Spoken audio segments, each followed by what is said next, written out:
Hello everyone, my name is Ron Wilkerson. Guys, I'm a professional photographer down here in the city of Houston in the state of Texas. I want to offer something to you guys that I think every photographer, live streamer, or any content creator should definitely have in their carousel, should definitely have in their arsenal or in their studio. And guys, that is a green screen. Now, what a green screen is used for is to create virtual backgrounds. Many times as a photographer or cinematographer, I'm asked to create virtual backgrounds for my clients, as well as for a few of the projects that I do myself. Let's take a look at a virtual green screen background that was sent to me by RAUBAY. We're going to take a closer look at that and talk about how it can work for your live streams or the content that you're about to create. All right, guys, what you're looking at here is the cylinder that the green screen comes in. As you can see, this is relatively tall. Now, the most important thing about one of these green screens is that they're going to be easy to set up, quick to take down, and they're not going to have any problems with wrinkles or anything like that. And that's what I think this one is going to provide us. So as you guys can see right now, this is currently inside of its little housing. And that is amazing to me because it makes it so much easier for me to just be able to travel with this thing, take it out on location. It's got a really nice handle.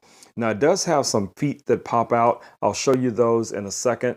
So what we're going to do right now, guys, is we're going to set this up and I'm going to show you exactly what it looks like to set up this green screen. All right, guys, you can see that I do have it down here on the floor. So now what I'm going to do is just unlatch the little locks, and then we're going to adjust the green screen, and we're just going to pop it up here so I can show you guys what a green screen will look like in the area or the amount of space that I have allotted for it here in the studio. All right, guys, you can see that I have the little feet deployed, and what that allows us to do is to set this up without having to worry about it falling over. All we have to do now is just grab this little handle and then pull our green screen straight up.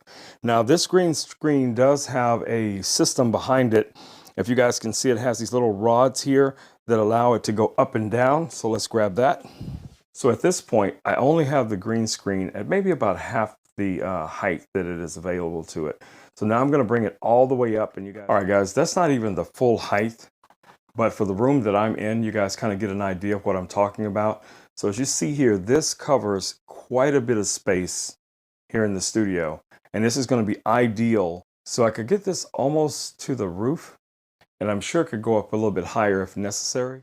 All right, guys, so as you can see, I have the green screen completely deployed here in the studio behind me. So it'll be really easy for me to key out this background. So let me show you exactly what I mean. So let's say, for instance, I wanted to remove this background virtually, no problem.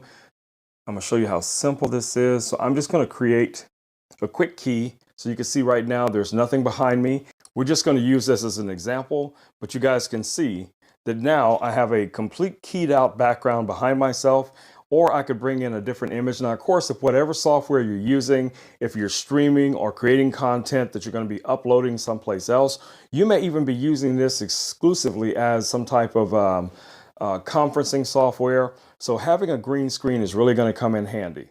Now, don't forget, guys, with your green screen, you are going to have to light it. So it is important with your green screen that you properly light the green screen so that it's completely even. That's going to make it much easier for your software or the device that you're using to be able to key everything out. And then you want to light yourself separately. All right, so hopefully these tips have come in handy for someone who's thinking about adding a green screen to their setup. And if that's the case, then my job is done.